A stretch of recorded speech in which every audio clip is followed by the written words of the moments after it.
Take a look at someone who's been playing the game for well over 7 years, and I'll show you how I did it, why I did it, and what kept it refreshing all this time. Because I've been through it all. I've been through leadership, out of leadership, in Imperiums, non-Imperiums, grinding all day to not playing, to barely logging in. But I still logged in. I did not take a full break whatsoever in all these years. And I'll show you how. And I'll show you how to manage it so you can apply it to your own playstyle. So if you're here for the first time, I'm a free-to-play content creator. I've been playing for well over 7 years, like I said. And today I'm going to be sharing my quote-unquote secret of being consistent. And once I first started playing the game, I did not have any expectations whatsoever. It was boring, and I decided to just give it a go. But once I realized, there's something to do every day, and if you're a new player, you will see that you have every day there is something to upgrade, to work your tech on, to train troops. Especially now with the addition of equipment and armaments. Back then there was no such thing. And then fortunately landing in a really good group of players that we found common interests, common humor, common communication. It set the ball rolling. And not far from that, I joined leadership, so it was once again a new experience. And as someone who's not a native English speaker, it was a nice opportunity for me to practice my English and to find out more about people in general, because this is a social game after all. You're not playing PvE, even though you are in some cases, but primarily you're playing with a community. And as someone who wasn't really social too much outside the game, it helped me develop all these type of qualities that are actually useful in real life, funny enough. And over time, it led me to being just a regular R4 to being an R5. And once again, new challenges, keeping things fresh and challenging, with the addition of KVK as well. I don't know, the first KVK was back like a year after, so maybe 2019, 2020. Yeah, just before lockdown, I remember like people were just playing the KVK, trying out. Also, Ark of Osiris launched at that time, so there's also a new experience because you had to, communicate with 30 people. Discord wasn't really that thing that back then, so this feels like really weird saying it because that makes me feel old. But I'm only 27, so in a way, game-wise, I'm pretty old, but actually I'm not that old. And over time, you meet a lot of these different people. You keep things fresh. And, depending at the time with the commanders and investments, obviously that is always something you have to keep an eye on. But over time with commanders, like personally, I just didn't want to go for the straight DPS options. Obviously, you want to have them as your baseline. You want to have 2 to 3 marches of your baseline meta marches, and then work your way up. Once you sufficient enough with your equipment choices, later on they add in like tiers. So over time they add a lot of these things to keep you occupied. And for some that's a good thing. For some it's overwhelming. I understand both of these. And sometimes it happens to me too. Like I want to do something, but I really want to finish something here first. And same with armaments. Armaments was really like a slot machine. Not too long ago, you had to just, pray and hope you land something tangible. Nowadays, there is a pity system. The pity system is quite meh in my eyes because you might get the same stat with the same percentage, and that kind of sucks. I really wish they kind of negated that effect because it feels like really flat once you get it. Like you're re-rolling 10 times. And you feel like a double stat, you're spending 5 stones each, you're spending 50 stones for the same stat. It just doesn't leave a good impression on you. And like I said, you want to try out something different. And in my previous playing days, I really like the idea of a support march, because as a free-to-play, you have to manage your expectations, but also try out to be a team player. And like in my eyes, that's what I wanted to play. Like I wanted to have some impact. Obviously, with the DPS aspect, you will not have as much impact, especially back then, because the tech was really like lopsided. You like the tech for true capacity was really something that hurt a lot of people, especially no players who come into Season of Conquest. They might get disappointed because they just simply get wrecked by these whales with 400k marches. But nowadays that's a bit more even, and I like that aspect, so I think it's a good change. But back then, I was running my marches. I was running a Trajan march on the field, Trajan Milan, 0 DPS. But I thought it made a difference because I was running Echelon and things like that. So at the time, I had good intentions, but it cost me a lot of resources, and it didn't pay out as much as I thought it would. But now I've improved that aspect. Once Philip arrived, I adapted. Philip is a lot more tangible, a lot more durable in my eyes as well, but also provides a lot more better things than Trajan in my eyes. That might not be the case for like pure skill damage, but there is no such thing as pure skill damage on the field anymore. It's all about different types of damage now, and he buffs all of it. And over time, I grinded, not too hard. I just went with the flow, try out different ideas, see others what they do, how it works before I made the initial investment. But once again, I really stuck to what I wanted to have as a player. So a lot of people have been asking me about this, Philip March, is it worth it as a 5th March? And I always said, like, right now I notice a difference. But I do have 2 special inscriptions, and I'm running a pairing that actually does some damage, like Philip Scipio. It doesn't do crazy damage, but it sure does a lot more damage than Trajan Mulan in the past. So I evolved based on my experience and trying to keep things refreshing. And that's basically the secret. If you're running all the same things, if you're not challenging yourself in a way that's manageable, doesn't have to be much. Sometimes you have to try out different things. Like for example, a couple of KVKs ago, I tried to have a siege march. Let's see, where is my so siege march? Nothing crazy when it comes to investments. Like this is the armament set. It's nothing crazy. You can get this quite easily. And the investment level was not full.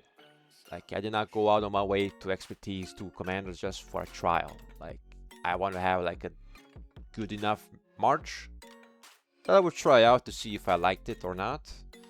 Like 55551 Gaja and 551 Gonzalo.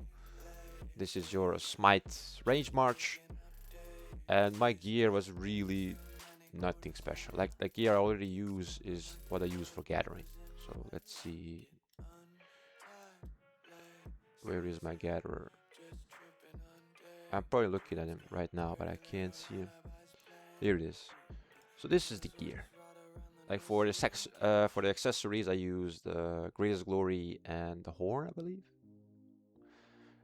So just to buff out as much smite damage as I can. So obviously there's not a lot of expectation coming from this. Like I already have half of these things, why not try it out to see how it does? And to be fair, I actually kind of liked it.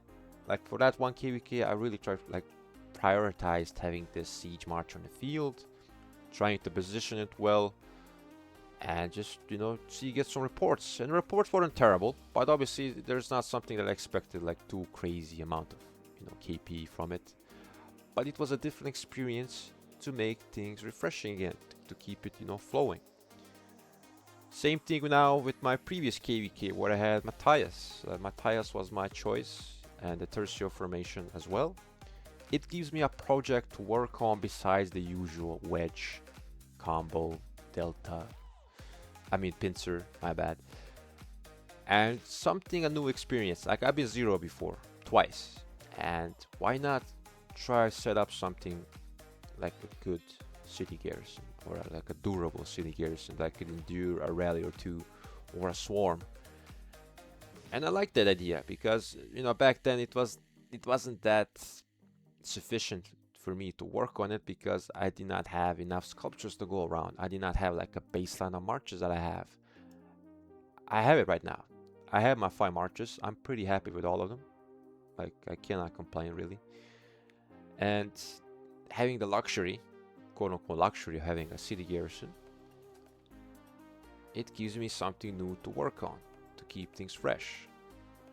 Obviously, new commander cycles every 3 months gives you that refreshness. But ultimately, you're just trading one piece for another. You're not fundamentally changing anything much. Whereas with Siege March, you're trying to think differently.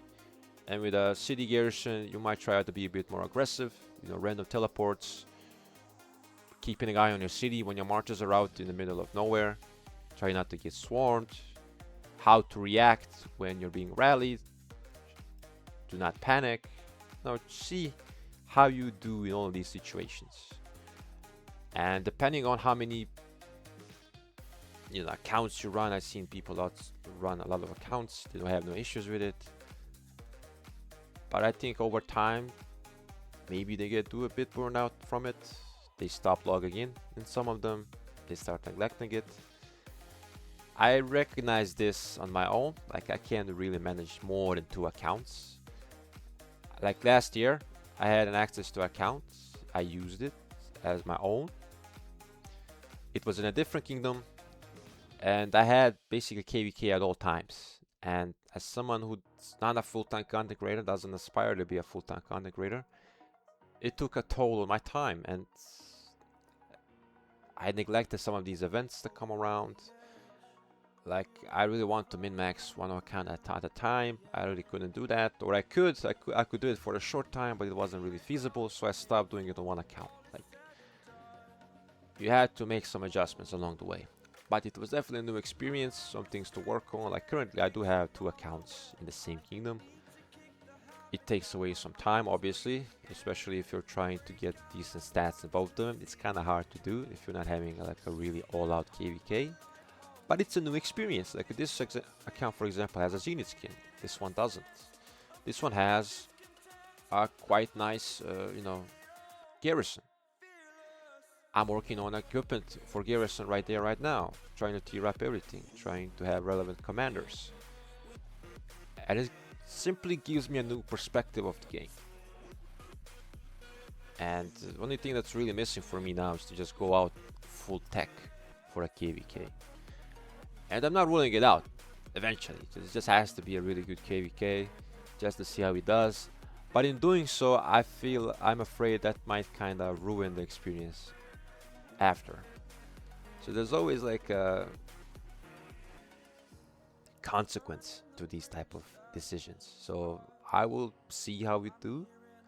I'm not too, I'm still considering it depending on a lot of aspects. How much time do I have? And things like that. But if you're someone who has some time and you want to try something new, consider joining leadership as well.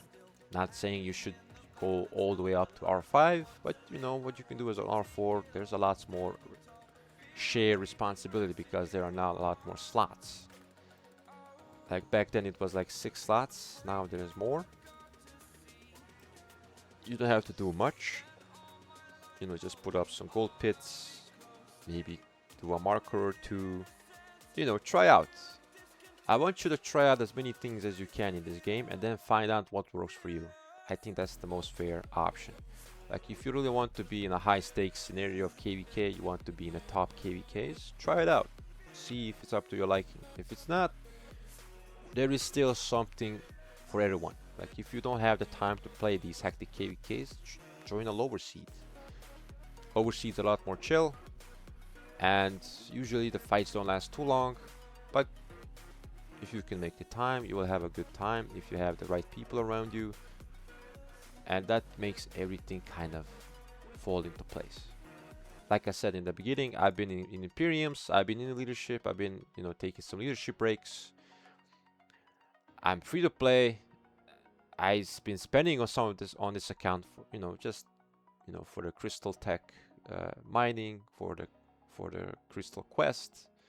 Sometimes buying gem supply, nothing too crazy, but it's just something new, a new experience to keep things refreshing, to keep things adapting. Because over time, I'm not playing the same way I played like back in 2020, 21. Like some grinding is required for you to get yourself in the groove. But after that period, after you get some experiences on your belt, you can decide what type of player you want to be. And I think that's something that everyone should have. And not everyone should be shoehorned into being like 24/7 KVK fighting, resource gathering, chaining, everything all at once. Because that's just a sure way ticket to burnout. And I don't think that's what you want. Like if you want to quit the game, at least quit when you tried all the things that you wanted to try. And I did that. I pretty much did all of it, and I'm still feeling quite alright. Like I'm not putting too much like I'm not being taxed by the game too much mentally. Like it's okay. Over time you will have different responsibilities, priorities, and I think that's also perfectly natural.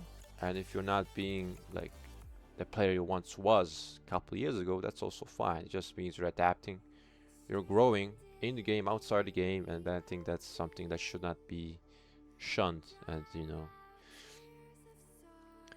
sometimes you just have to know what's best for you and adapt to it. And that's basically my secret of staying for 7 years.